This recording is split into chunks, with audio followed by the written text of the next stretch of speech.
What's going on, party people? Welcome to another episode of the Men in Scoring Position podcast. I'm your resident runner on second, Bill Kyrus, joined as always by the runner on third because he's always about to score, Travis Binns. Travis, how are you, buddy? Dude, I'm doing great, man. How are you? Good. First of all, I want to say happy birthday. Thank you. I appreciate it. Do anything fun for the day? Yeah, lots and lots of school. No, I had a nice dinner with the fam, man. We went to this place called Low Country. It's like a crawfish boil, man. It was pretty awesome. But all that's aside, guys, if you're just tuning in, we are the Men in Scoring Position. We are a sports-related podcast. You can find us on sports adjacent, if you will. You can find us on any one of our social media platforms: Facebook, SoundCloud, iTunes, all self-titled Men in Scoring Position. You can also find us on Twitter and Snapchat at Men in Scoring POS. If you have any thoughts, comments, general overall points of view, feel free to email us at meninscoringpod.com. And we're always on YouTube. Billy, what do they always need to do? Send nudes to the Gmail. Rate, do review, it. Subscribe, tell a friend. Tell a plethora, if you will. A cornucopia. That's true. Guys, also, I want to say last little heads up. We're doing actually our first recorded Skype session, which is pretty awesome, with a good, close personal friend of ours, NBA insider, if you will. Draft expert for the Nick Borgmeyer. Nick, how are you, buddy? What's going on, guys? How are you? Oh, good, man. Thanks for coming on. So would this make me the runner on first? Yeah. I think we're ready for a grand slam. You're up to bat. He's on first. Up to bat. I'm ready to bring you guys home. Tell Travis your accomplishment. It's a feat I don't think I've ever heard of or ever seen accomplished before. The 1 year in Little League, what was your record? I'm pretty sure we already talked about this. We're busting out Little League stats right now? But, yeah. Let's see. I hit one ball during an entire season of Little League. That ball was foul, and it broke my thumbnail off. So, yeah. Well, that's kind of like my story where I ripped the seam of my pants, ran off crying. Let me just clarify. That is, I connected with one ball. That's it. That's okay. I mean, it's Little League. Fuck it. You know, what are you going to do? All right, so getting back to... Yeah, that's true. Guys, today is June 22nd, 2017, so that's where we're going at right now, 2017 NBA Draft. By the way, happy birthday, Travis. Thank you, sir. Thank you. We got all the birthday celebration out of the way, right? Thank you, guys. The Chicago Bulls gave you a birthday present in trading Jimmy Butler. So. Oh, that's how we're starting? Is that a segue? All right. Yeah, dive right into that. Yeah. I would say the biggest trade, obviously, other than... beforehand, the Sixers and the Celtics, the draft day trade, Jimmy Butler to the Minnesota Timberwolves, the Minnesota Thibodeaux, if you will. Yeah. T-Wolves giving up Zach LaVine, Chris Dunn, the 7th overall pick. And am I missing anyone? Lauri Markkanen, a 7-foot center out of Arizona. That's who they took with the 7th. Yeah. So thoughts on the trade, gentlemen? I mean, Nick, if you don't mind. Yeah, no, go ahead. You're the sad Chicago fan today. Yeah, so. I am. You know, I'm not that sad. Like, a happy day for me will be when our front office goes, because Garpax is pretty fucking awful. But I mean, this was the only chip we had to play. I mean, we didn't have anybody worth value on our team that we could have gotten anything for. I don't like the positions that we got. I've always been a 2-3 guy, and it just seems like they avoid them, like they would give him herpes or something. But I mean, we did get Zach LaVine, and he's going to add a little oomph, power, if you will, flair, maybe win a dunk competition, some dunking, and then Chris Dunn bring it back to Chicago. Right, yeah. Chris Dunn is a very interesting pickup considering Rondo's injury. This kid was drafted in 2016, 5th overall point guard out of Providence. Yeah. He's 6'4", 205 pounds, and he pretty much rode the bench all last season. So there's tremendous upside there. The 7-footer European, not excited about it. I don't know how you guys feel about Europeans, but I think they're fucking soft. In general, against them. Yeah, fuck the Euro. We get it. You blame it on Greece. No, you suck. Yeah, so that's where I'm at in this. I mean, we got as much as we probably could have. It's just weird to see. I mean, it makes sense that he's in Minnesota with Thibs again, but it's weird to see him. I figured he was going to go to a big market. Hold on. Let me interject real quick. I don't think that's at all the most you could have gotten for Jimmy Butler. I think What do you? Jimmy Butler's how is he going to play out? Go ahead. I'm asking you. I'm genuinely curious. Like, what do you think? Like, best case scenario. I mean, best case scenario. Well, let me just ask you this. I don't even think it's a fair trade for you guys this way either. But would you rather have this package, or would you rather have, say, a package from Cleveland involving Kevin Love? I would have loved proven NBA player. Yeah, I absolutely would have. I would have, and Bill knows this too. I love Kevin Love. I think that he's still a number one on majority of teams. I just think that you put anybody in that 3 role, with that much talent, that they're, things are going to look a little funky. Things are going to look weird.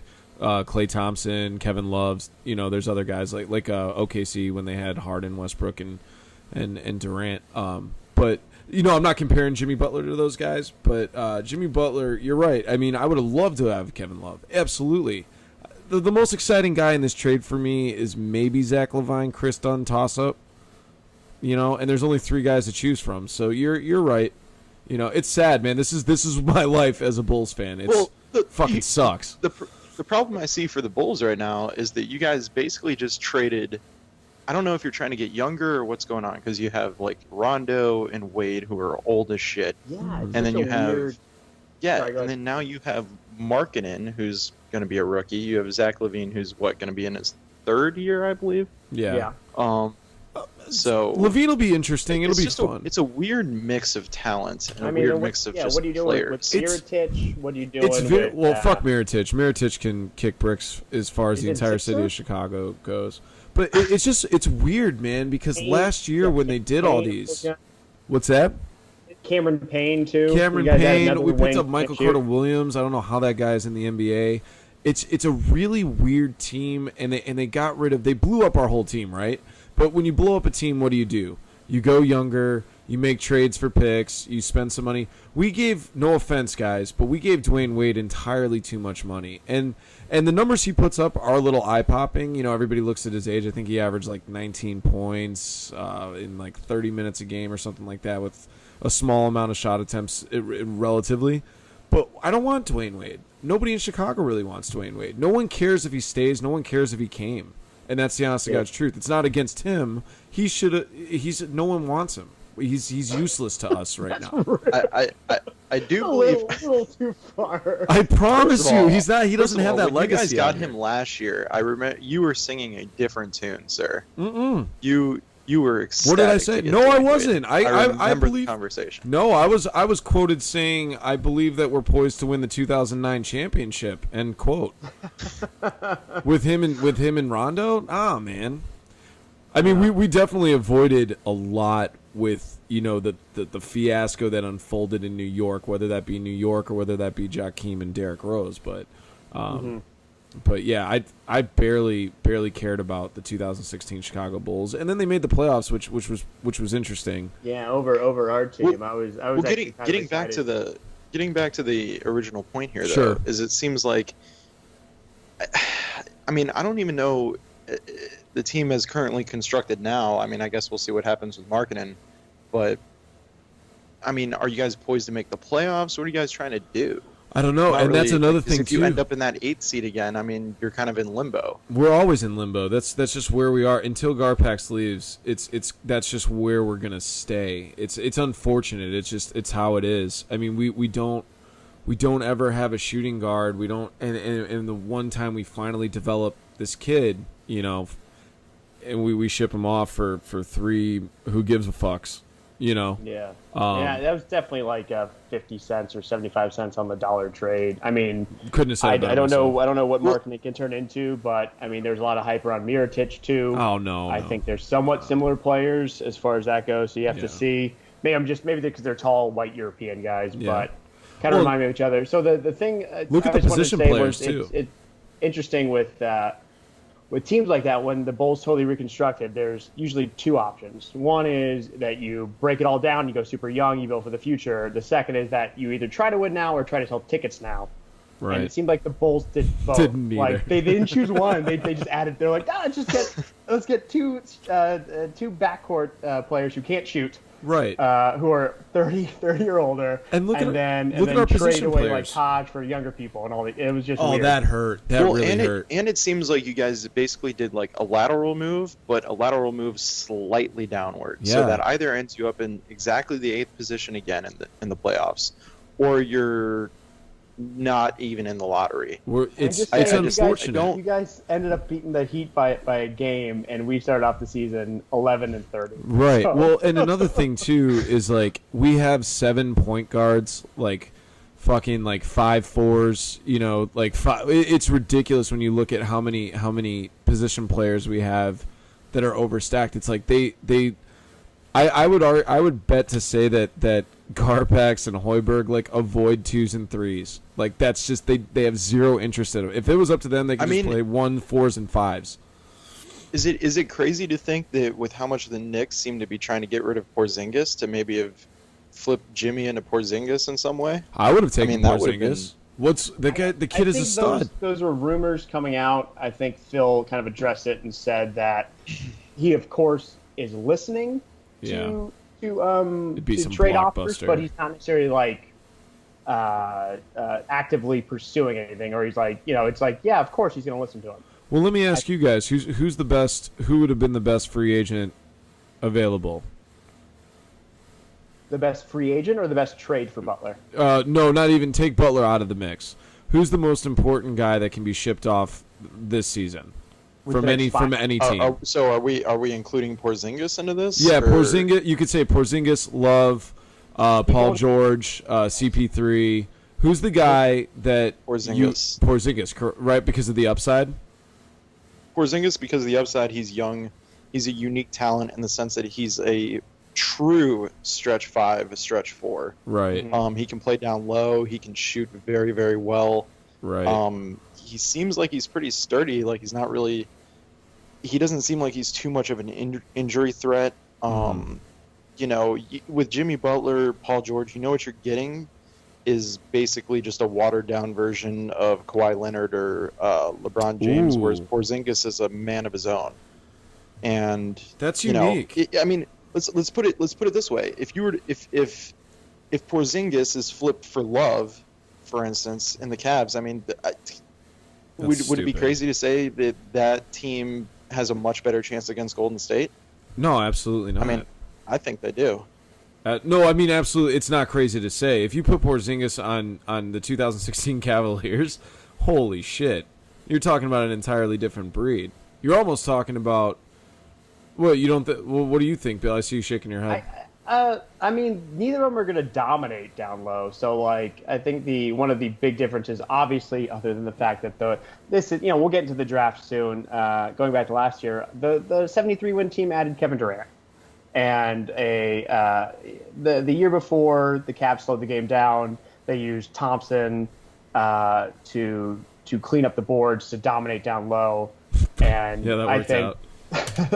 And then this year, obviously, it didn't, and I think Love and maybe Porzingis makes a few more of those shots, but they're both not going to overpower anyone down low. They're going to get the strategic rebounds, and then they're going to hit the corner 3 or the 18-footer. But who's to say if Porzingis would have made more, if they would have made actually a difference, or just how good that Warriors team was. I guess my point is that Porzingis could play with Tristan, where it didn't seem like Love could play with Tristan. Very true. Okay, that makes keep both of them on the floor at the same time. Yeah, I just find it really interesting how definitive, Nick, you were by saying to write off Paul George, because I feel like he kind of gets forgotten about just because of Indianapolis. To be honest with you, that's just my nickel and dime theory. I think, if he's on a bigger market. I don't know. I think Indianapolis is a little dysfunctional in their own right too. Well, I agree with you. I'm higher on Paul George than I guess most analysts seem to be nowadays.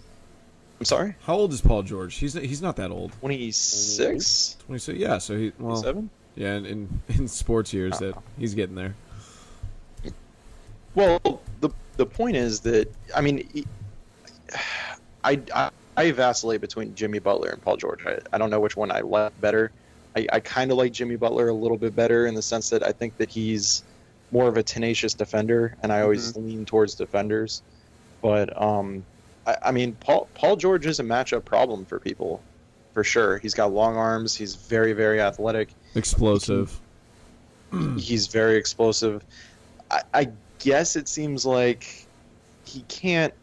It's hard to say whether or not he can carry a franchise, because he did. I mean, he was a tough out in the Eastern Conference playoffs. Always took us to 6 or 7. I mean, like, at least even the 4 this year. The first 2 were last second shots.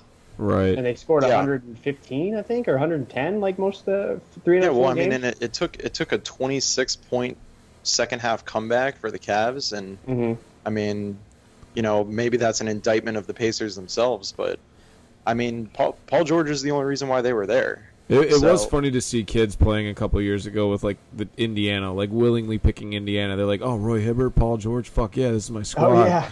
You know? Lance Stevenson. I remember those two. You know? Yeah, those were... So, you know, they're fun. They're fun. It's just the one guy, and I also kind of want to throw this out there, the one guy that I don't know if you guys have the same ideas as I in this, but I have zero interest, almost negative interest, almost like keep him away from me interest in CP3. I think there's something about him post New Orleans that he just can't. I don't know if it was the Clippers as a whole, but there's something about that guy. He just kind of, as a ball player, I don't know what it is. I don't know. Think it was. I've heard a few different people talk about this, or they have say he's an theories ass. in it. And so basically that's it. Is he was? I think it was Bill Simmons, and he was trying to rank point guards, and he was trying to compare Stockton, Chris Paul, and Steve Nash.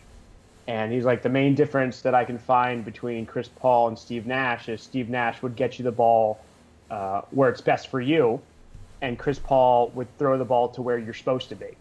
And if you weren't there, the ball, it'd turn over, and then he'd yell at you because he was like the general out there, and he wanted everything to run perfectly. And it's like he's an excellent talent and an excellent point guard, but he's a dick.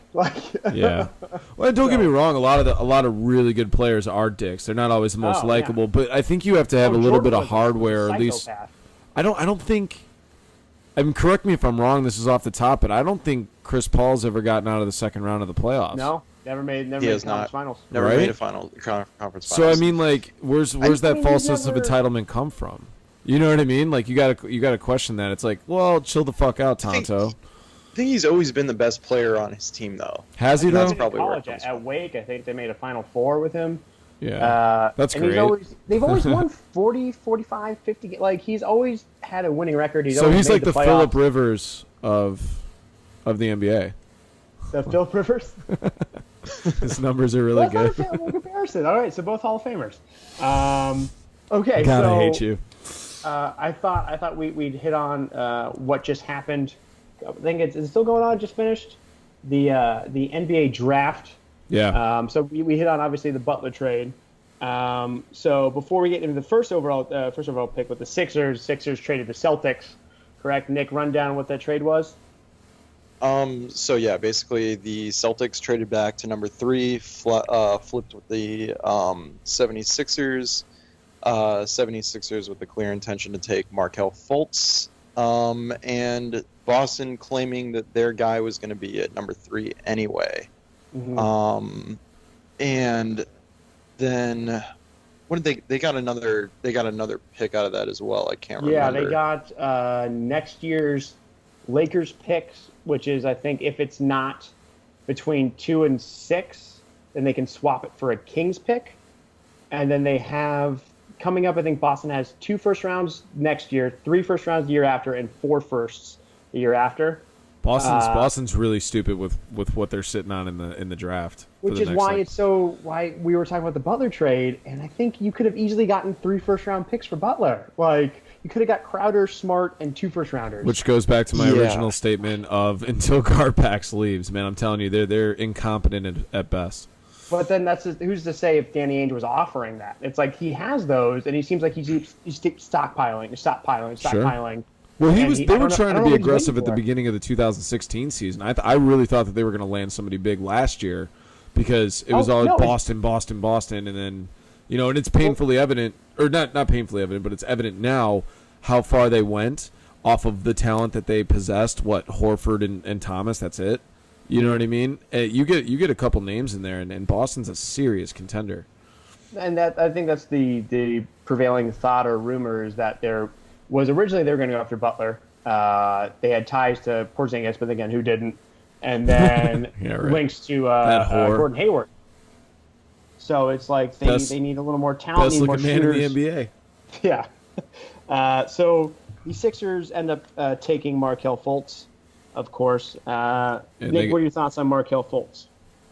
Markelle Fultz, he just seems like the most obvious non-bust player. I mean, he seems very solid. He's going to be an NBA quality player. He's got NBA speed, NBA length, and NBA size. He has NBA heart. Yes, NBA heart. He's a really good defender too. Yeah, when he's engaged. Yeah, I did watch a video of that showcased some of his lapses on defense, but it seemed more like he was just uninterested than just not giving enough effort. There were flashes of brilliance. He had a few highlight reel LeBron style blocking from behind, a couple of crazy steals, but then like you're saying, there was times where there was mental lapses where he wasn't always engaged, caught watching the ball or not boxing out. I was saying to Billy a little bit earlier, this is just my opinion. I kind of like the fit of Lonzo Ball a little bit better for Philadelphia. I mean, obviously that ship sailed, but we're getting on the Lonzo Ball talk now, huh? Well, just let me just suss this out real quick. Sure. So the Sixers picked Ben Simmons last year. The big standout for him was he was an amazing passer. Could be LeBron-esque in the way he passes. He's got, size. His shot is questionable, whatever. Lonzo Ball, the same thing. I mean, he's got a better shot. He can run your offense. He sees the floor like, nobody else, especially at his age. You put two of those guys on the same team, and then you feature Joel Embiid as your super duper star, presuming that he stays healthy. I mean, that guy needs people to give him the ball. If you have two of the best young passers two of the best young passing prospects on the same team, not only can you play a modern NBA style offense where everybody's moving around, able to find open shooters, but you get that big guy the ball, then you give teams like Golden State that you force them to play more down low, and then you have a guy like Joel Embiid that might just bully people like Draymond Green or Kevin Durant, whoever they try to stick on him. And then he wears them out for the offensive side. I mean, if you want to combat a team like Golden State, you don't play like Golden State. You just you try to combat it. And if Joel Embiid can be the type of guy that brings you there, he's going to need the ball in his hands. And you give Lonzo Ball and Ben Simmons the keys to that car. I mean, these people are all smarter than me, the people that make the decisions, but that was my thought process. No, that was a beautiful assessment, man. I was actually taken aback by how articulate and well thought out that was. I also think though too, something else like a flip side to that coin is that exact mentality is exactly why they might not have taken him. Without going too in depth, they probably just didn't want two of the same player on the floor. Like their style of offense and or offense, obviously, because we're talking particularly in the passing, that they want Simmons to be the guy, and then they want to put pieces around him. They don't necessarily want to have two sharpshooters. Think about why this. is anybody's guess? The Spurs were so good for so long. They had a guy in Tim Duncan who can play down low, super, flip that like Joel Embiid. We are also talking about the 76ers. We are. But if if you are doing this process, you're essentially trying to win. Seems easy, right? Yeah. But I mean, it's a different GM though. It's not not Hinkie anymore, isn't it? Colangelo. Hinkie got fired. And then what's the deal with Brett Brown? I don't know. I mean, I think I tried looking it up, which I talking about it. I don't know his offensive system. I don't know if he's going to embrace this modern style. I don't know what the space and pace, the trying to find the best shot, or Bob Covington's an okay shooter. on that team, but unless you have wide open looks, like unless they add like a JJ Redick or someone along those lines who can shoot, I mean, that's why I like the Fultz. I think Fultz is a better what do you call it? Creator of his own shots. Like Lonzo Ball has that one step back three. Like that's his one move to create a shot. He can drive, but he can also like that's his one shot. And I think Fultz is a better centerpiece. I think maybe a good comparison would be Andrew Luck, where it's like he's going to show flashes, but he's not going to be the best. He's not going to be number six one. Broken ribs. Oh, he's absolutely going to be the best player of that draft. He's no absolutely going to be So and a 70-year-old running back. I was saying with the 76ers training staff too. I mean, who knows? Who knows what's going to happen with that? Can we break down this Lonzo Ball? Because I'm kind of blown away by this entire as move. if like they haven't talked about him nonstop for Lonzo who? Right. So I just think does he have a family? I'm not sure. I think he has like a shoe. It's something small. I don't know. Small ball. Well, with these draft prospects and these draft stocks and these mock drafts and blah blah blah and it's all bullshit. When it first came out, it was Lonzo Ball. Just a bunch of nerds talking shit. Lonzo Ball was the best player. And then, you start finding faults, and he has a weird shot, and its mechanics are weird, and his dad's kind of crazy, and this and this and this. But it's like his play never changed. I mean, he got outplayed, or at least he seemed disinterested in that Kentucky game. But then again, he knew he was going to go. So it's like, who knows if he just mentally gave up, or like that's his mental that's his thing, construct. Yeah. But like, wasn't his mom in the hospital or something? That's the thing. Whoa, like, Nick, you bringing the dude's mom into this? We're just talking draft right now. So, like, Lonzo Ball, he led the I think he led the nation in assists. It was the third most by freshman in the history of NCAA basketball. He shot 42% from three, and like you're saying, he just got great court vision. He knows how to find the open man. He knows how to pass on transitions, on fast breaks. He knows what to do. And it's like I've heard rumors that he was falling out of the top 5, that he wasn't going to get top 8, top 10, whatever. I was like, that's great. Like he's especially when the Lakers traded away Russell. I was like, they're getting ball, like no questions asked. There's no way. Really? See, hats off to you, buddy. I did not see that. Because I didn't say this out loud, but I was like in my head. I thought anywhere between like 15 to 20. Like I did not see top 10. Wait, what? No, yeah. Lonzo Ball? Yeah. And for all the typical fucking like white old man reasons. Like I thought that his family's blatant call out, and again, this may correct me if I'm wrong, but of the disinterest in Boston, it was a blanket statement, basically. That was a blanket statement. Okay. No one should bother trying him out other than. Well, also per ESPN, they were saying that, and again, this could have just been front office throwing off the trade, but they said that they were a little disinterested and unimpressed with his workout with them, which was another thing. And then obviously the dad, man. I mean, it's a little much. It's kind of like, the thing is with the NBA, Brent Grimes' wife. You go for talent. Yeah, and he was clearly a top 3 talent at first. And then the unconventional shot too. I didn't know if it was like a Tebow-esque thing where it really, really starts to fuck with you. You know what I mean? Because you look at a guy like, obviously this is the top of the heap in the terms of shooting, but like a Steph Curry, his release is so fast for somebody like, we all play basketball. I still don't understand how he does it. It's a thing of beauty to watch. And then you see like, I don't know, it's a 45-degree angle in shot. It's kind of weird. Like a loading from the left. Yeah, like a Sean Marion. Yeah. Is that? Yeah, it's like a trebuchet. Yeah. Like has to just swing it. In basketball, I didn't know if it was too much of a wind up. You know what I mean? You try pulling that shit up against somebody like LeBron or like a Draymond or chances are you're probably going to get owned a little bit. But obviously they didn't feel that way. And like you said earlier, Nick, that organization knows a lot more, and they're the professionals. But just I really did think he was going to drop. I really feel like. This is one, I don't know, we've had some really deep draft classes the past 5-10 years. Really have. And Right. I was gonna say sorry, go ahead, Nick. Go ahead, Billy.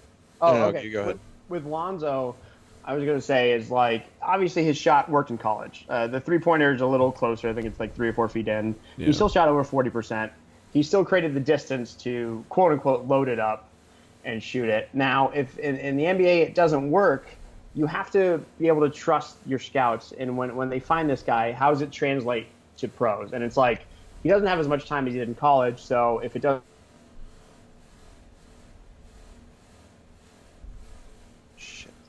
You lost him too, huh? Yeah. All right, guys. Just an FYI, we're having a little bit of technical difficulty right now. Not a big deal. Let's see if we can't get him back on. He was in the middle of a rant. I was loving it. I know, me too. All right, William. What do we do? How do we get? Is he on this call right now? All right, it's just you and I only me. see you. Let's see. Let's add William Kyrus. I assume you could edit this part out. Hopefully. if not, we have some pretty loyal listeners. I'm gonna try. I think I should be able to.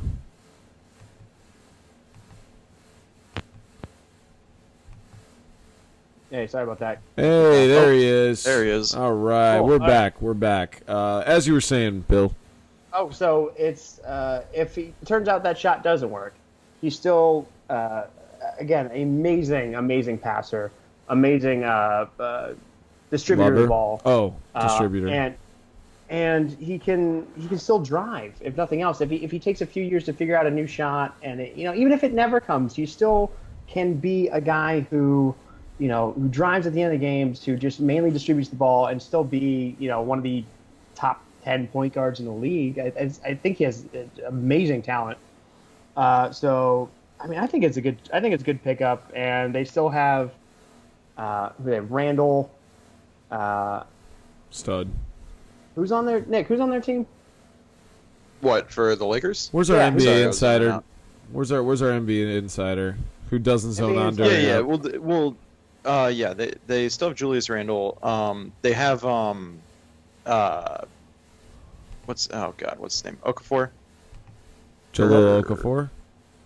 No, not Jalil. I was like, yeah. Wrong team. No, I'm trying to think of the. Oh my God. Now I'm spacing. What's the big guy's name that they got last year that was terrible in the beginning and then great at the end? This is embarrassing. Well, it is the Lakers. So. Huh? No, they just traded Mozgov. Timofey. All right. Anyways, I think he has a solid. That dude, that one guy. And then. I'm trying to look him up right now. Okay, so while you look that up, I'd say we move into number 3.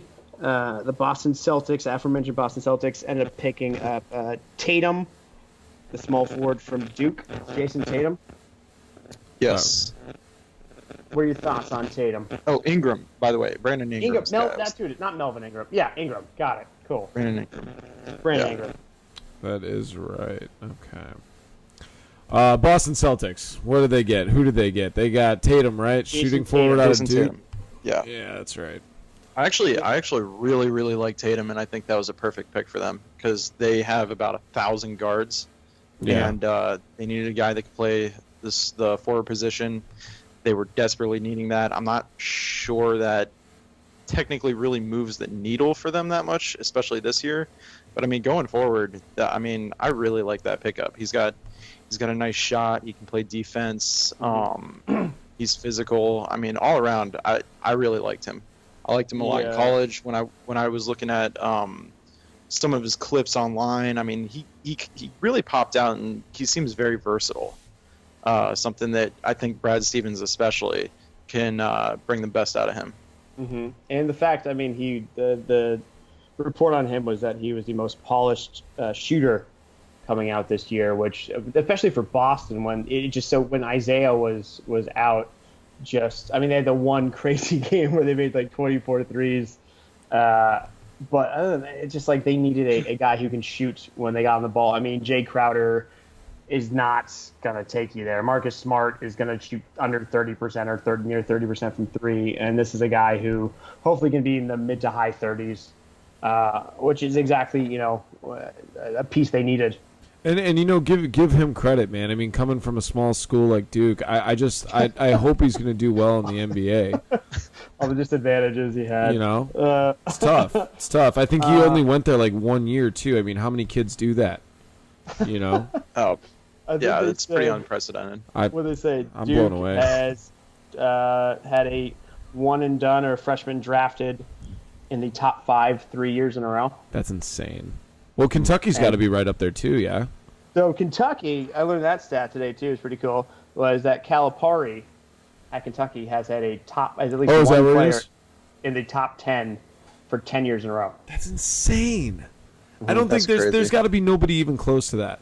What's funny is that when you talk to the average fan and you compare the two coaches, the aura behind the two of them is like Krzyzewski doesn't support that one and done thing, and he's not buying in, and he's still the 4-year guy, and he wants a team. Whereas Calipari is just super selfish, wants to win the title, and it's like Krzyzewski has basically adopted the one and done. Right. I mean, there's a few players that play 3 or 4 years, Grayson Allen's or whatever, but Calipari was just out front and admitting it. And hold on, who the fuck? You said something earlier that kind of caught my attention when you go, all he cares about is winning championships. No shit. You think? No, I want to be nice to the other coaches. I want him to get a little grape here and there, but then pull it away like sucker. Fuck that, dude. Who cares? I meant garnering attention, not winning championships. Oh, okay. All right. No problem. But Calipari was just out in front of it, going like. Could you wait? What's up? Could you imagine that presser? Hey guys, I just want to let you all know. First things first.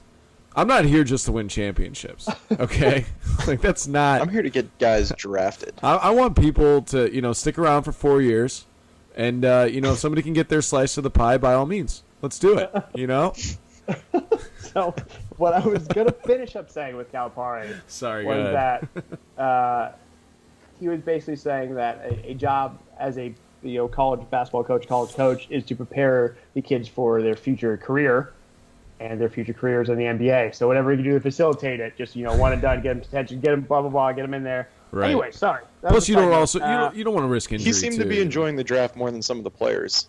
Oh, Calipari loves it. He cheeses big time for the cameras. It's great. There's a story out there when he was the coach at UMass where Marcus Camby was his dude. I think they made the Final Four with him, and he was a junior. He won Player of the Year, and he was going to come back for his senior year, and Calipari talks to him in the offseason. He goes, where are they saying you're going to get drafted? And he goes, probably top 5.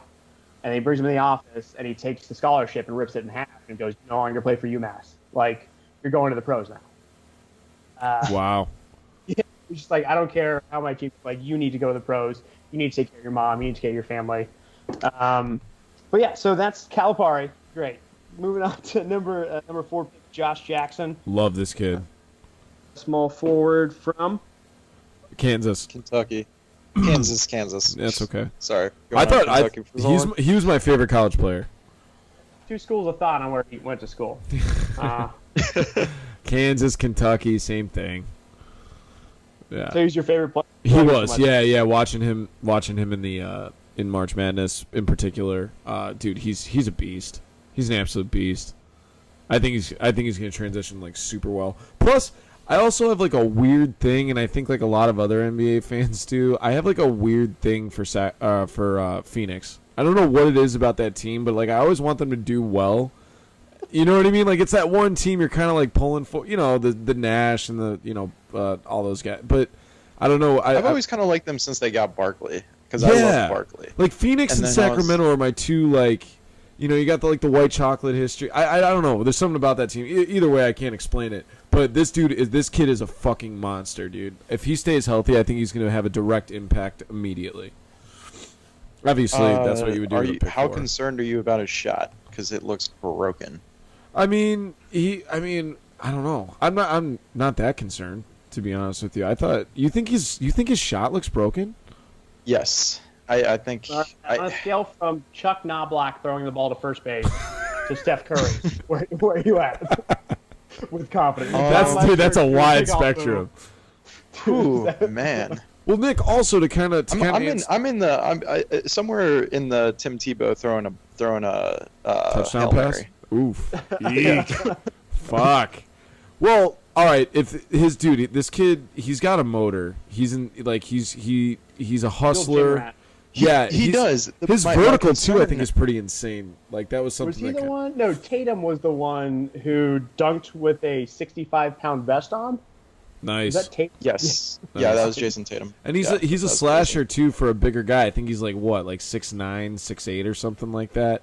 I don't know, dude. He's a beast, man. I mean, the good news is that he's got a scorer like Devin Booker on the team, which is going to be really fun to watch. Right.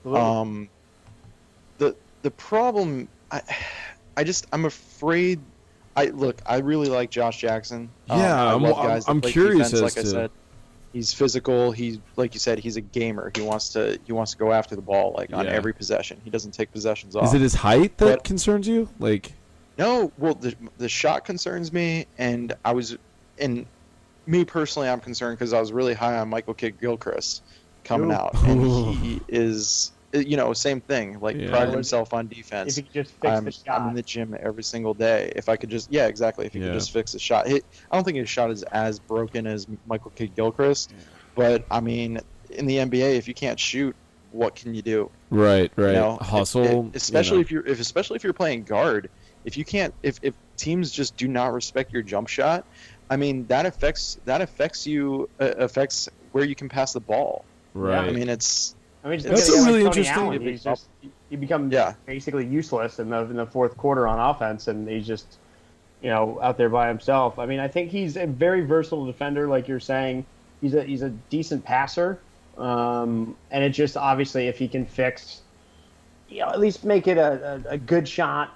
Maybe he's not a career starter. Maybe towards the end of his career, he becomes the guy who comes off the bench for 15, 20 minutes here. Why are you wishing that evil, Ricky Bobby? Maybe comes in late to guard, the fourth overall draft pick. And you're like, guys. 10 years he'll come in. He'll be fine. Yeah, I think, dude. Well, I actually don't expectations for these guys. I actually don't think he's going to be fantastic right away. Honestly, I really don't. This is my guy. This is the one I'm hanging on to. Not live by the sword, die by the sword. We'll get to my guy in a minute. Yeah, in a little while. With this draft, it's like you could literally find. It's so deep. You might have picked the best player overall, number one, which is probably the case, or you might have got him 8th or 9th or 10th. Who knows? With all these drafts in the past, you look back and you're like, Paul Pierce was drafted 9th overall, and he was the best player that year. And it's you don't really know. And they're just so many good players that are good at different things. Right. In this draft, you don't know what's going to hit. Even if the game, which I don't see it happening, but maybe the game changes a little bit from the Golden State Spurs open offense. Maybe it goes a little more traditional. Here's the only thing that first you got to figure out how to stop it. Really, this is kind of dumb, but one of the things that really threw me off the scent of Josh Jackson was I went and watched his high school mixtape, and there was barely any clips of him hitting 3-pointers. It was mostly him dunking on people, playing defense, stuff like that. And I mean, I don't know if he's not hitting 3-pointers in high school. I mean, are you going to be hitting 3-pointers in the modern NBA? It just seems like kind of a leap to make. I got a question on that. So. Okay, that's interesting, and you've obviously done your research, man. I'm watching all of his Kansas stuff right now, and you're right. All I'm seeing is just phenomenal defense and kind of like Zion Williamson dunks. But now you have to have the guy who's saying chocolate rain. No, he's that stud 16-year-old. Yeah, beast. Zion Williamson he's the truth. Man-child. But so by that assessment, you have to have a 3-point shot in the NBA. You can't finesse it. You can't have that 18, 20-footer post up. Let's put it this way: who would you say is the best 2-point or inside the 3-point arc scorer that's a point guard? That's a point guard? Or well, he's 6'8". I mean, right. Well, he's probably gonna play shooting guard or point guard. I mean, honestly, because you got Devin Booker.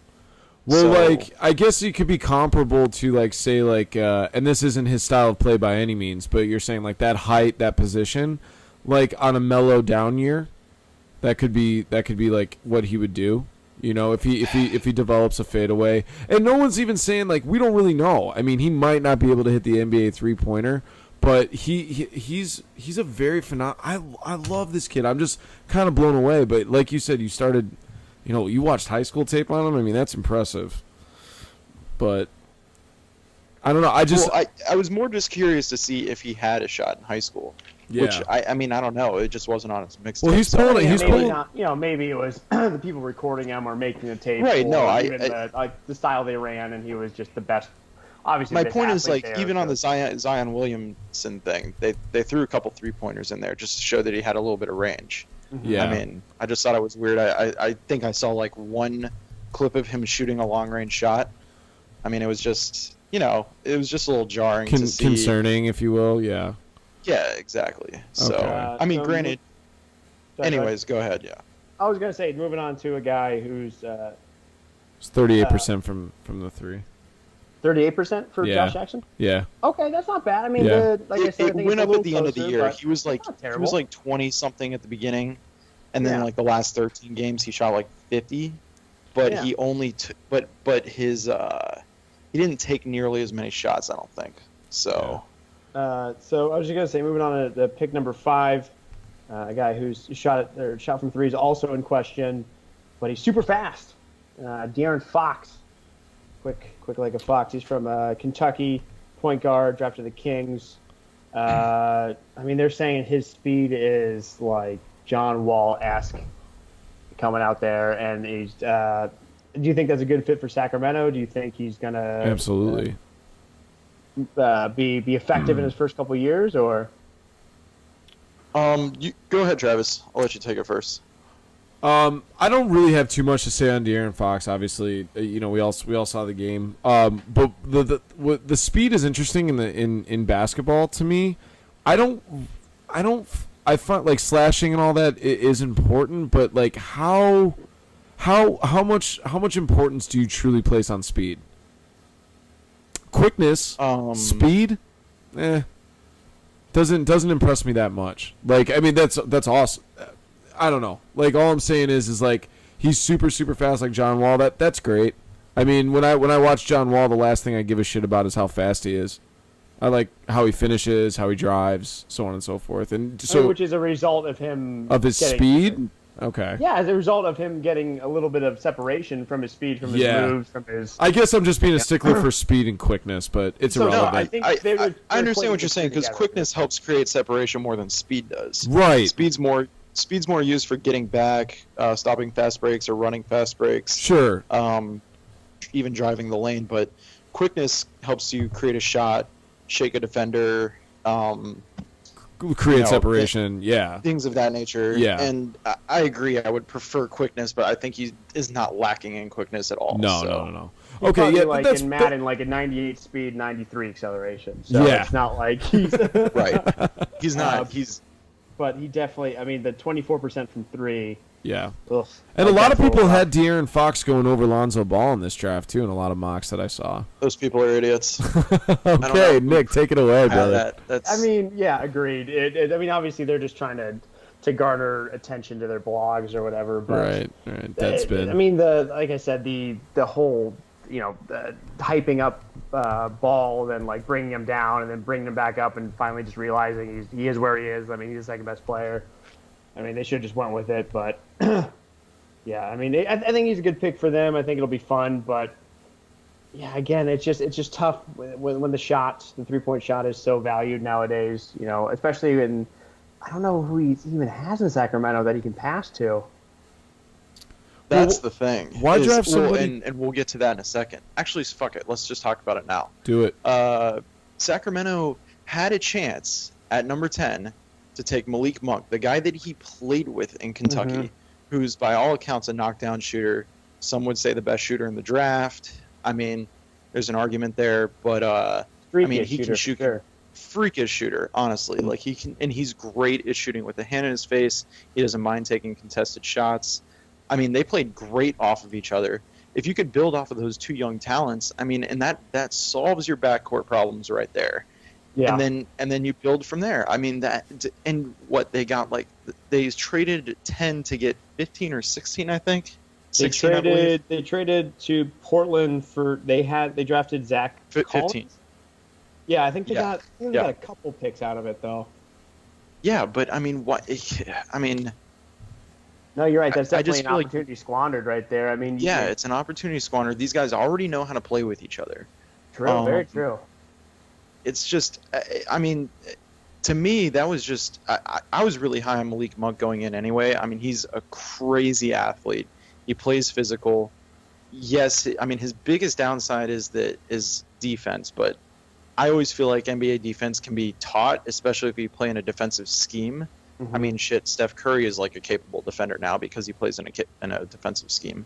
Yeah, so I mean, the right coach, the right team, the right zone, like, help defend. But like shooting, if you already are coming in and you're a capable shooter, especially and you have no problem in supreme confidence shooting contested shots, which is going to happen in the NBA all the time. I mean, that's a skill that I really don't think you can teach.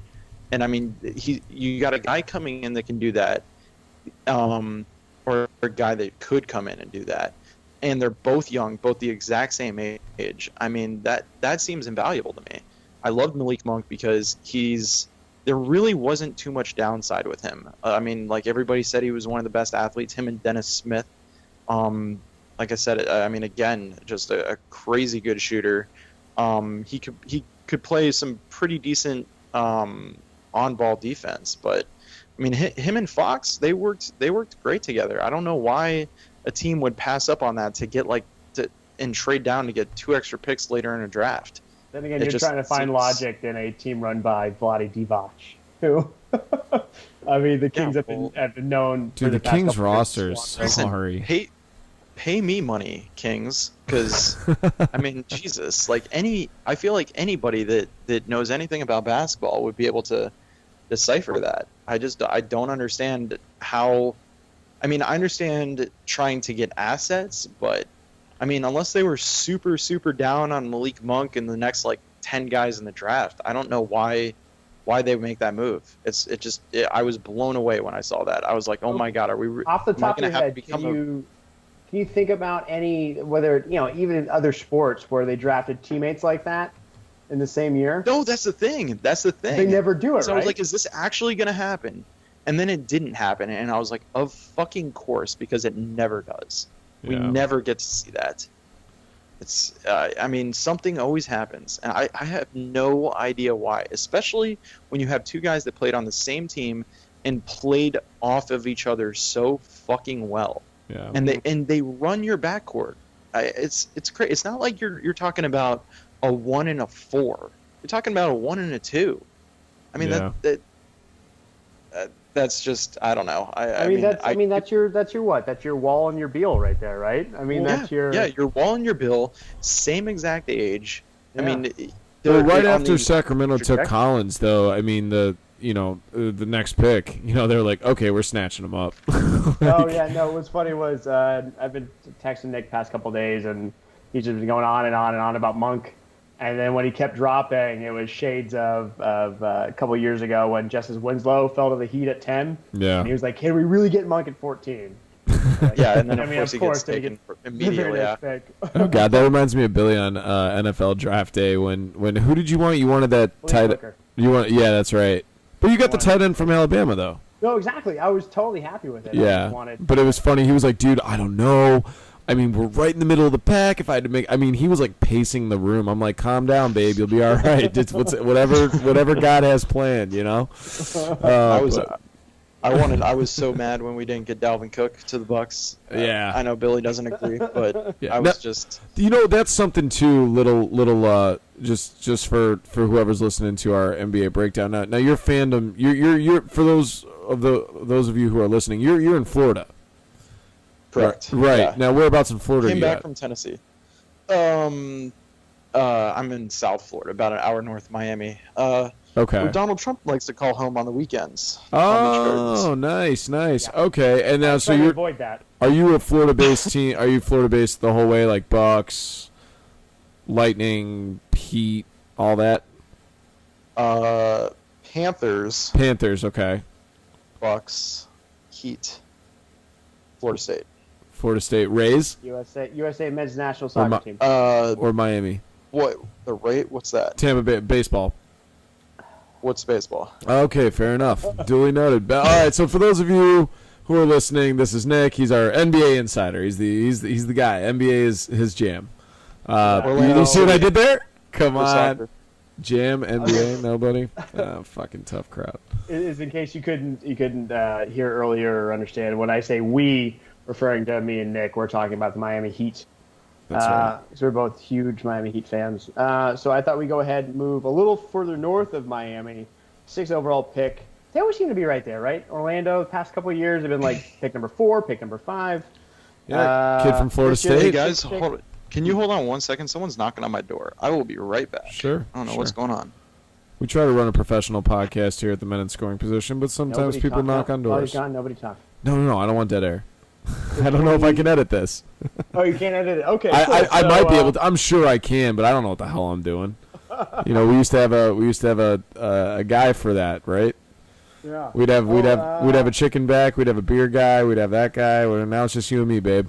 Got a little story. Had a former NBA player come to the bar a couple days ago. Who's this?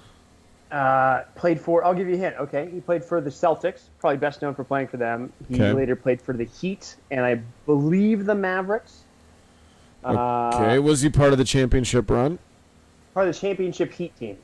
Championship Heat team. 2006 championship Heat team. 2006 championship Heat team, and he was on the Boston Celtics. Weird. Oh, you're fine, Nick. Game real quick. He known for going bankrupt. Oh, Antoine Walker. Yeah, Antoine Walker. Yeah, he comes. He's a Chicago kid through and through. Dude, he didn't just go bankrupt. He lost $144 million fucking dollars. And then I think he gained that in weight. He was a big dude. Yeah, he's been over at the Laugh Factory too. Was that? He ate his money? Yeah, pretty much. All right, back on track. He was actually really nice, so I'm not trying to be rude whatsoever. That's okay. You hate Antoine Walker. We get it. Jonathan Isaac out of Florida State. What? Real quick to finish the Antoine Walker story, two older women came up to him and asked him if he was Shaq. Afterwards, that was oh my god! He was like, no. Did he say yes? I wish he would have said yes. He said no. Talk about a fall from grace. So 6th overall pick, as I was saying, the Magic. They drafted small forward out of FSU, Jonathan Isaac. Nick, what are your thoughts on this young man? Okay, so I watched a lot of Florida State basketball this year. I really like Jonathan Isaac's upside, his potential. I don't know what to attribute this to. I think mostly our terrible fucking coaching, because I think our team had a lot of talent on it, and whatever. The tournament's over. I'll move past it, but get over it, bro. Man. Woo! I can feel the wounds. He seemed like he was. My only concern is, and I mean, he only started playing basketball in middle school, so he's a little bit of a late bloomer. But he seemed like he was a little lost on the floor at times, and that kind of drove me crazy because I was like, dude, you are the most talented player and most athletic player out on the floor. Just do something. Is he also? A lot of times, is he the guy that grew 6 inches? Yes, yeah. He grew 7 inches in middle school. Well, that's pretty average. High school. High school or middle school? Yeah. No, high school. Each. Yeah, he pulled an Anthony Davis. He's gonna break something. He's a big motherfucker. Those guys that grow 7 inches in one summer, they always fucking break their fibula or just something nasty, gruesome happens to those guys. Yeah, look at Anthony Davis. I mean, he struggles with injuries all day long. Yeah. But the Grant Hill complex, if you will. Because I think the same thing happened to him. Who's that? Doug Collins. Doug Collins, yeah. Yeah, former player and coach, and he had a super quick growth spurt like that. And the bones in the foot, the tarsals, they they become weak. The growth plates like kind of affect the area between them. Did you just say the tarsals? Yeah. Dude, can I get a Skype 5? Good job, man. Tarsals. So yeah, the fuck is a tarsal? Sounds like something you feed your dog when he's in trouble. Anyways, yeah, so that they're more susceptible to foot injuries, basically, and that Kevin Durant is similar to that, and he constantly has the foot injuries, and it's just something that you have to look out for. That hopefully you have a good training staff that that gets you drills or gets you mobility where you don't run into stuff like that. Bill, the one thing I will say in his favor, he seems like he runs a little more fluidly than a lot of those guys that seem to pop up like that. He also has. I like his frame. Like, he doesn't seem to. I mean, he is a skinny guy, but he seems like if he were to fill out, it would be natural. Whereas, like, if Durant tried to bulk up, it would just seem weird. I mean, this guy seems like if he just went to the weight room, he'd be fucking. It would just like. It would be no problem at all. I think it would really help him play even more physical, obviously. But I mean, the biggest thing is he just seems like he honestly needs to learn how to play basketball. Okay, but can he? Okay, well, that's not good. When you're on the Magic, right? You have all those random athletes on there that can distribute but can't really shoot. Like, can he shoot? Yeah, he can. I mean, he's got range. He can shoot. He honestly, he seems like he's got all the basics down. He just needs to learn how to move without the ball. He needs to learn where to position himself. Like, the biggest thing that drove me crazy is he's huge, and he didn't seem like he was crashing the boards the way he should. It seems like he should be more of a tenacious rebounder. He just seems like overall he should have been more active. Again, that might have been the coaching. Was he a one and done? He was a freshman, right? Yeah. I mean, he honestly, and also he didn't. A lot of times he didn't seem like he was the best player on the team. Like, we had this other guy, Bacon, who seemed to be just doing more, and not necessarily because he's more talented, because he certainly wasn't. But it just seemed like he knew what to do more than this guy did. So that's my biggest takeaway is if somebody can coach him up, I could see a really high upside for him. I mean, yeah, leave it to the vaunted or the yeah, Orlando. Exactly. I mean, that's the problem. It's like you get these guys. If this guy were to go to a solid organization, I mean, I would feel a lot more comfortable. I mean, I'm a Florida State fan. I always like to see Florida State guys do well, especially in basketball, because we have so few guys going to the NBA. Charlie Ward. Yep, Charlie Ward, perfect example. Perennial bench player. But, I mean, he seems like, if you were to maximize his potential, I mean, I don't even know what his ceiling is, but I mean, as it stands right now, I'm afraid he's going to get lost during like regular NBA rotations. I don't know. I mean, and Orlando's the perfect place to get lost. So I think we're running a little long. Who's the mentor on that team? Oh God, they got rid of Channing Frye. Yep. Aaron Aflalo? Is he still there? Was that in Sacramento? Orlando. So moving on, number 7, Alfred Larry Markkinen. Payton, the veteran. Oh yeah, right. This is the veteran.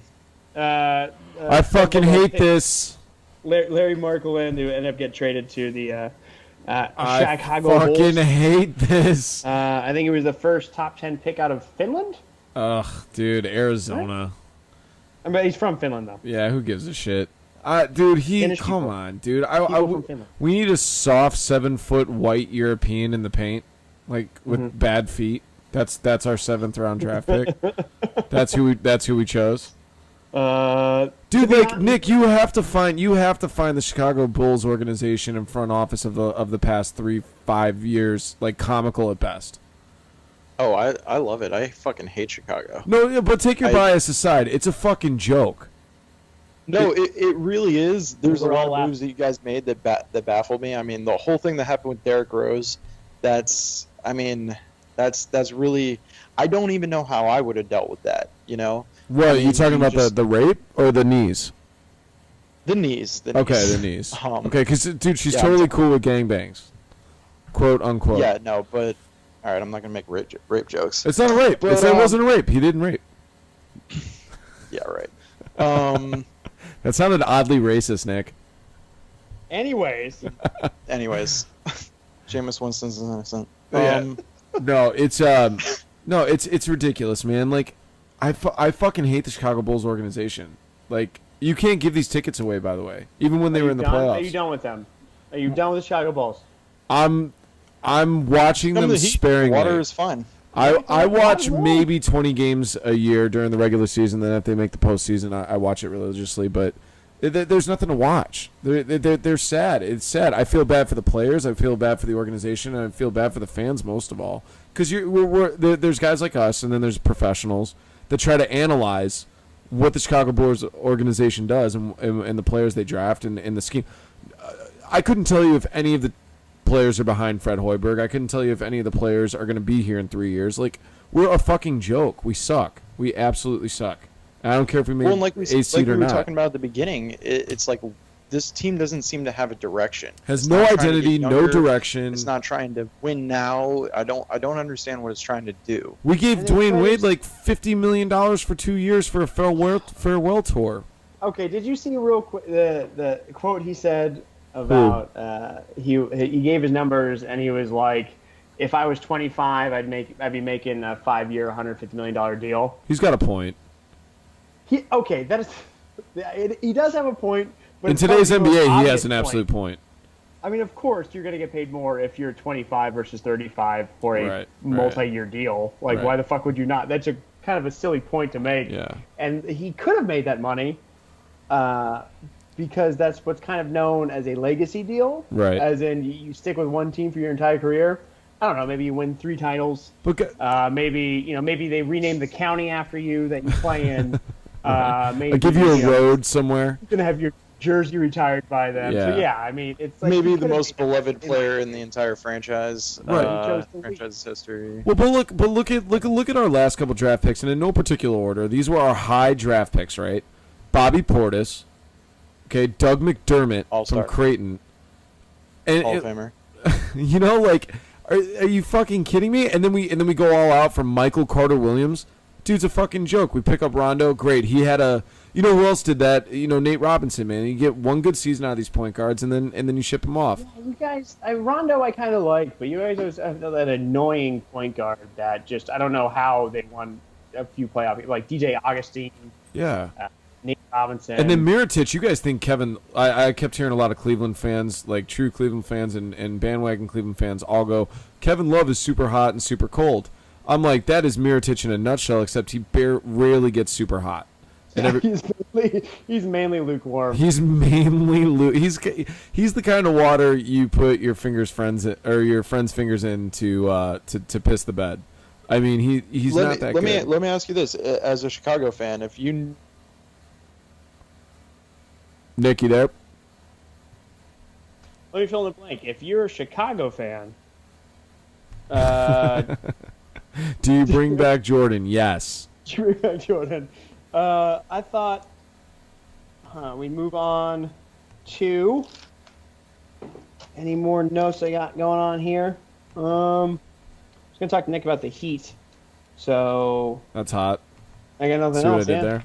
I don't know. See what I did there? No, ending the Chicago Bulls talk, man. It starts with coaching. It starts with front office. We need the front office. We need a coach that we like. I just don't understand Fred Hoiberg. I don't understand this whole scenario. I think it's. But I do agree that Thibs had to go. It was a marriage. I don't agree whatsoever. Well, you didn't watch him as much. I mean, I'm not calling you out. I'm saying he was like our Marvin Lewis. He couldn't get the job done. Bottom line, and he was wearing out his players like Dusty Baker. But he was also taking a team that, I mean, they had a superstar in Derrick Rose, or at least a guy who. The idea was you're building a franchise around him, and then a lot of good system players, a lot of like no real standouts, and they won the Eastern Conference. I mean, as far as the regular season goes, they had 55, 60 wins, and it's like, yeah, he did play Jimmy Butler 38 minutes a game, but he was also 22 at the time. Well, it wasn't even Jimmy too. I mean, he was exhausting. He was exhausting Derek. He was exhausting Deng. He was exhausting Joakim Noah, most notably. and he couldn't get the job done when push came to shove, and he had to beat either Miami or he had to beat Cleveland. You're running into LeBron there. That's just, it's LeBron has shown his dominance over the East in all those years, and that was his arc too when he started making 8 straight finals. Chicago and mediocrity don't go hand in hand in the fans' minds. You know what I mean? Like, you have to win or you're out of a job. Yeah, we can hear you. Welcome back. All right, I don't know what happened. That's okay, man. Were you able to hear anything we were discussing? No, not at all. That's okay. We were just talking about we were wrapping up on the Bulls because I know you guys want to talk about the Heat, but yeah, it's it, man. It is. At the end of the day, I don't know if you answered this earlier. What realistically, if you knew that Jimmy Butler was going, would you have liked to seen the Chicago Bulls trade for? Because I'm sure this isn't it. No, absolutely not. Kyrie Irving. Yeah, right.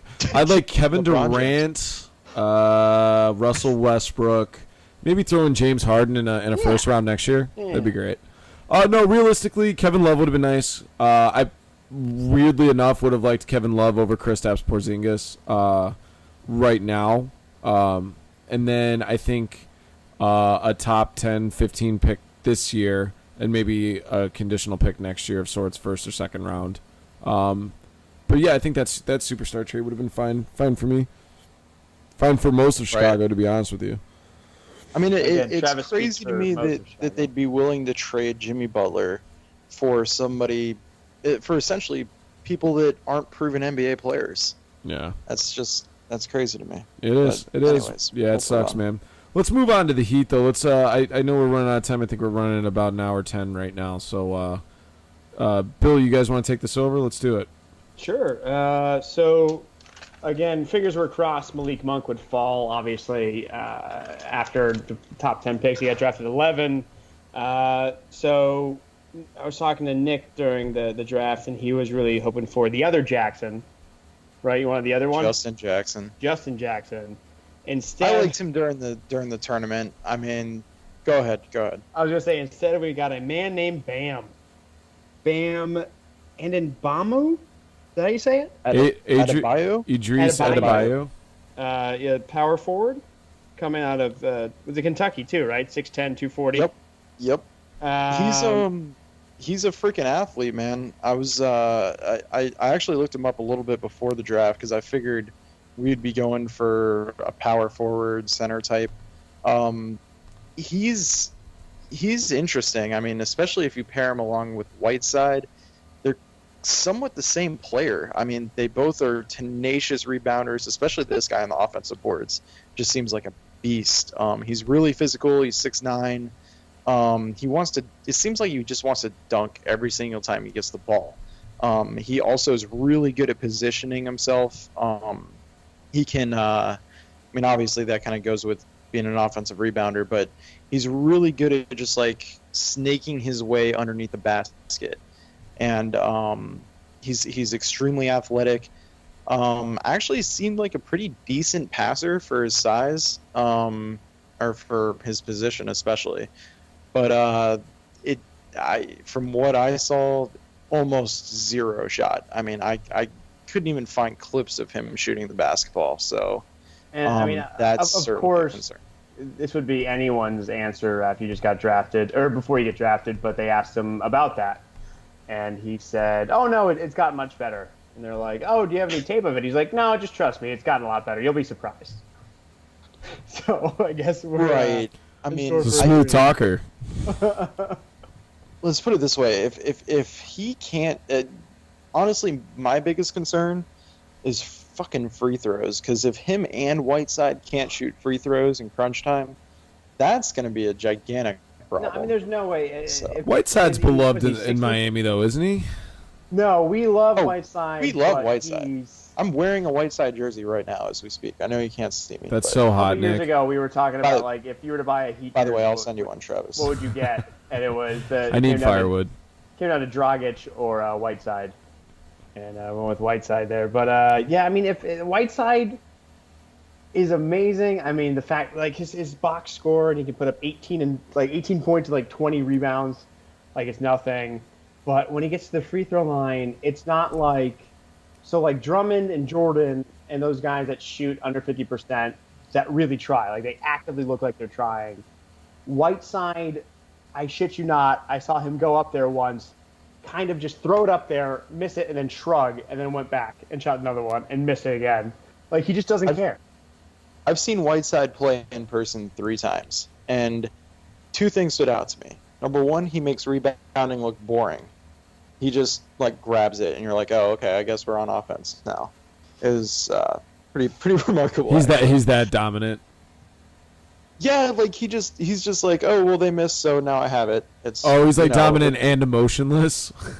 Yeah, exactly. He's just like, yeah, I got it. Okay. It's so effortless. It looks like he is literally lacking effort. Like he looks like he's literally not trying. Right. Because he's not. Because his shoulders are 6 feet wide. Yeah.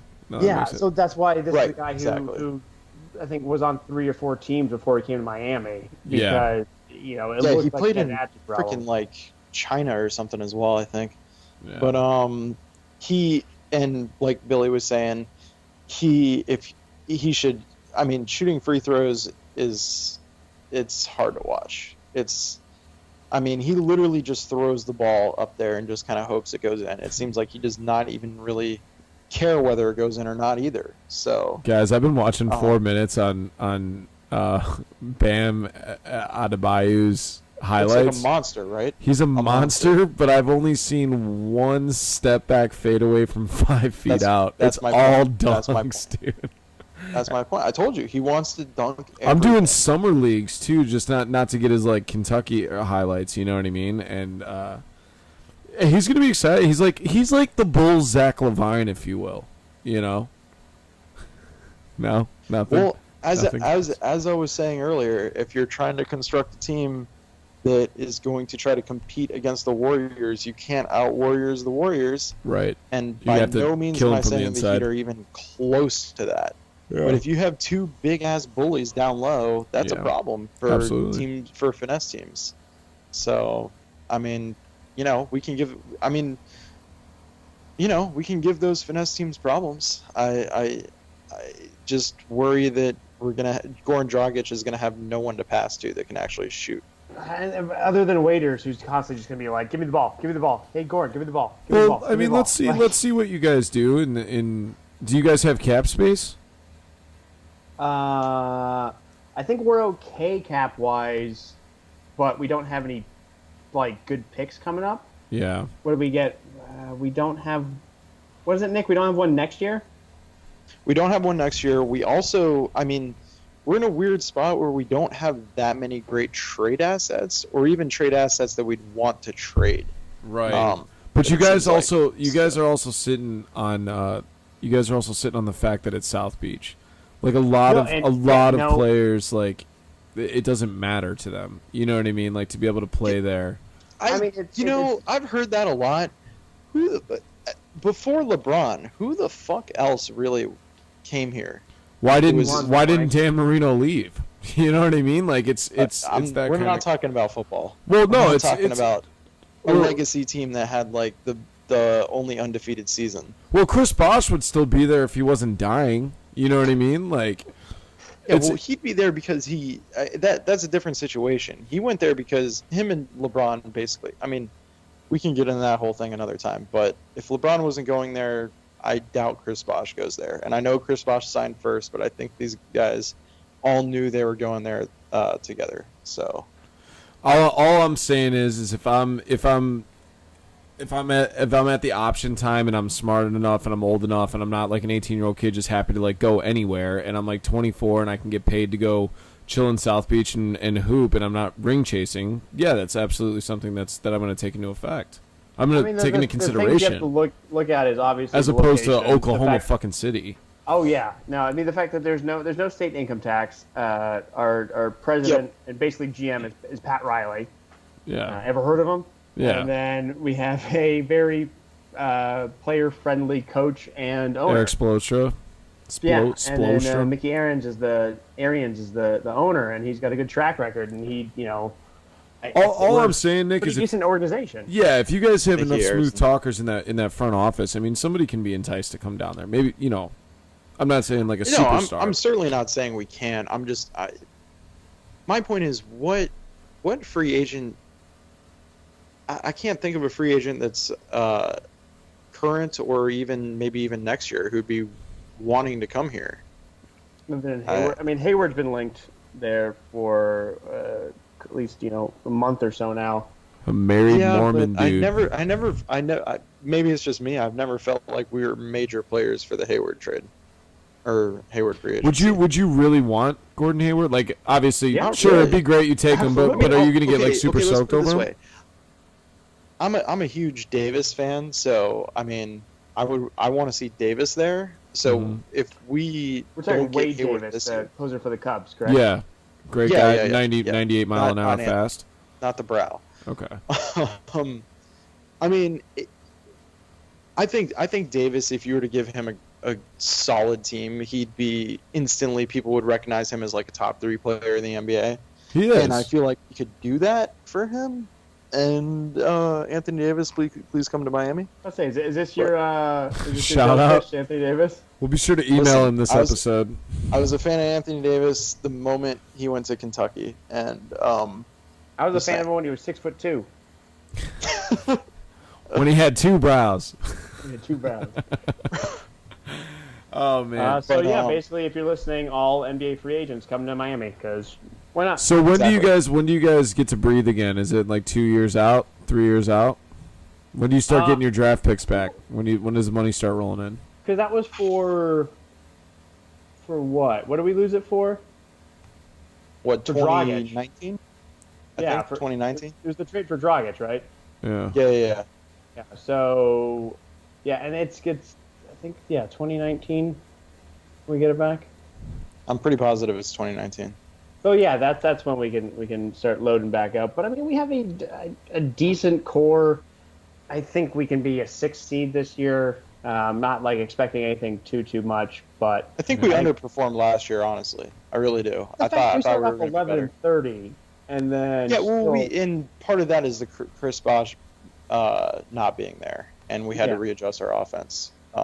I think we figured out Deion Waiters was, and Wade wasn't there, obviously. Deion Waiters wasn't crazy. He actually could shoot the ball. I mean, like, Spoelstra's a good coach. I think we're going to do okay next year. I'm not expecting the world. I don't think we're not going to beat the Cavs or LeBron or anything. But someone a fun ride in the first round.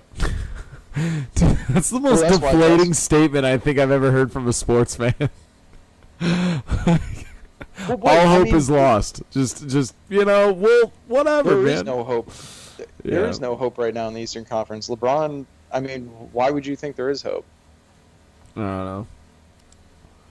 It's just you're not gonna beat the Cavs as currently constructed. I mean, and no one's gonna beat the Warriors. Yeah, I mean, you got the Spurs, right? You got the Spurs, and you got and fucking if OKC can just somehow get their shit together, that mental block or whatever the hell's going on. Westbrook will never beat the Warriors. That's not gonna happen. Yeah, I don't know. Maybe not Westbrook, but the thing is that we overvalue or we estimate these dynasties that are just like there's never gonna be, or there's most likely never gonna be another 1950s Boston Celtics like.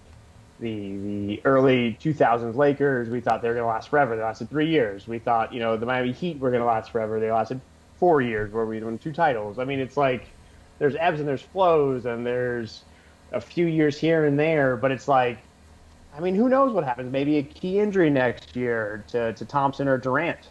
And the Warriors, get beat by the Spurs or by, Or Thompson might leave, which would be huge. I mean, if he's looking for any sort of money, I mean, he has to leave. Well, didn't he get 5 years, $82 million? He's at 18 a year, I think. But I mean, if Klay Thompson, I'm thinking Tristan Thompson. I'm like, why are you guys jocking Tristan Thompson right now? He would definitely get a max contract. On the open market, absolutely. Klay Thompson. Klay Thompson's a 1 anywhere he goes. Klay Thompson, Miami's a great place to live. Dude, and another thing too, poor Klay Thompson, like he was defending Kyrie as best as anybody could have possibly defended him without getting fouled nonstop.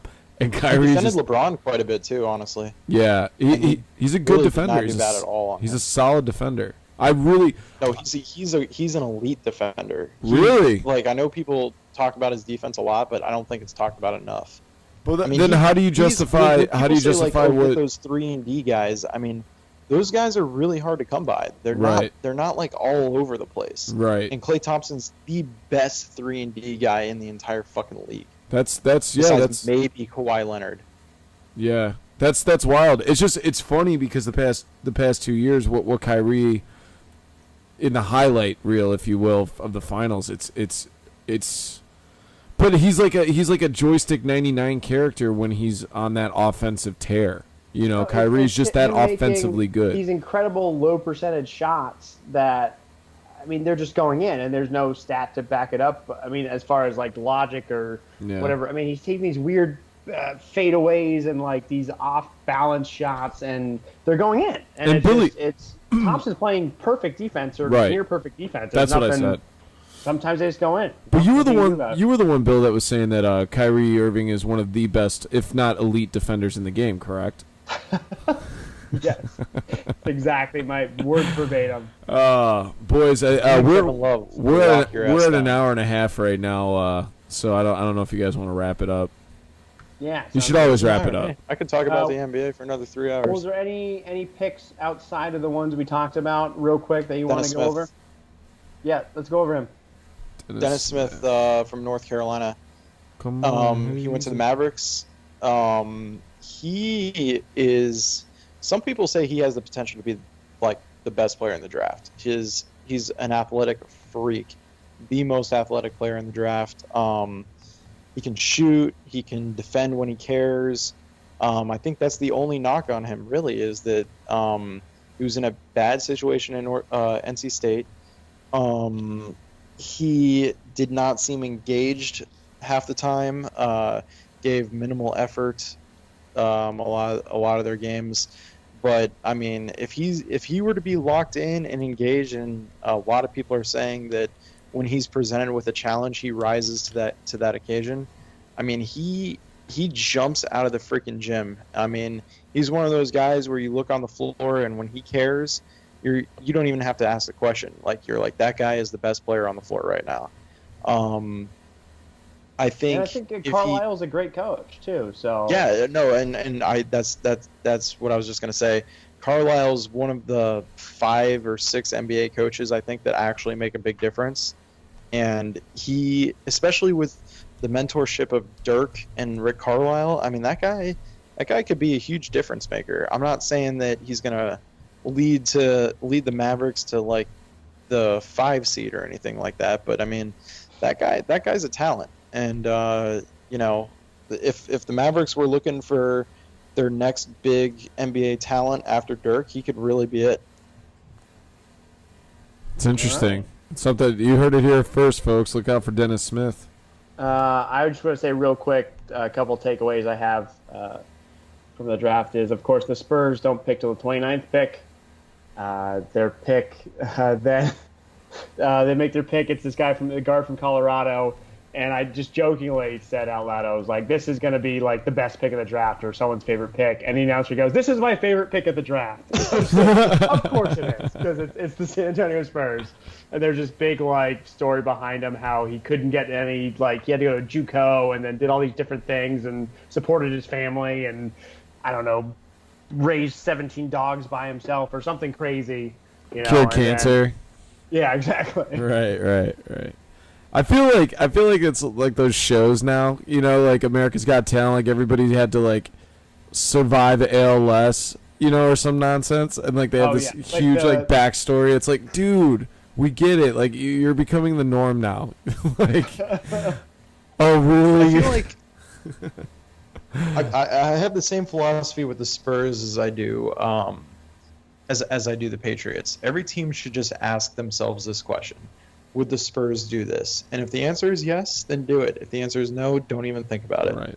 Yeah, it's like a weird sense of arrogance that a lot of teams have on all that. Why not strive to be the dynasty that is? You know what I mean? Or somebody they have a winning formula, obviously. Like, follow it. Like, what are the, if you guys, both of you guys, like what is the number one need right now for the Spurs in terms of age-wise, right? You have the Tony Parker and Manu Ginobili. So they addressed that with, this kid, in terms of, he could play either one. Absolutely. He's 6'5", 210 or something like that. I mean, they found a capable point guard who can play 30 minutes a game or 25 in Patty Mills. I mean, they constantly have the best scouting as far as like international wise. I mean, they basically, other than maybe the Mavericks with Dirk, like put international scouting on the map when it comes to getting these European and South American players right out there. And they scout so well and they draft so well and there's a talent pool out there, And the Popovich's system, I mean, they just get the right guys for the system, and the system is constantly evolving, and he's constantly coming up with new lineups and new ways to, run everything. Like when the Heat played the Spurs back-to-back finals, 2014, 2015, or 2013, 2014, the 2014 season, the one with the Spurs eventually won, Popovich was just playing around with lineups the entire year, and they still won 60 games. That team ridiculous. Is one of the best teams ever.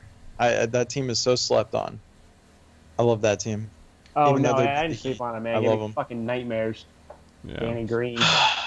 Yeah, exactly. Well, what I was going to say about the Spurs is the two things that really make them successful. I mean, obviously they have great scouting, and they have Greg Popovich, one of, if not the best coaches of all time.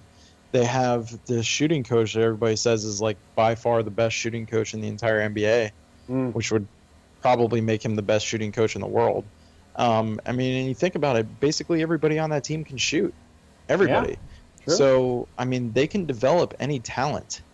It seems like. Popovich can maximize any type of potential that any player has, and then also plug them into a system and makes them that much better. I mean, you have guys like Patty Mills that nobody was even looking at, and then he's one of the better backup point guards in the entire league. It's interesting. I mean, that's just I don't know accredited anything about this guy that they drafted. I literally don't know anything about him. But I mean, as far as I'm concerned, he might turn into one of the best point guards in the league. So you just go like when they pick the future Hall of Fame class of. So if you took anything away from this podcast today, it's that no one's going to beat Cleveland, no one's going to beat Golden State, and the Spurs are the best run organization. So they why know what even they're bother, doing, right? South Beach is beautiful, and Chicago's full of dummies. Oh yeah, no, that one too. Yeah. Come South Beach. Yeah. If you're an NBA free agent and you happen to listen to this podcast, Miami's the best place to live, hands down. And if you're old and way past your prime, our Bulls front office will probably give you a max contract. Big asses. Oh, you have a broken kneecap, you're 39? Yeah, here's $25 million. No problem.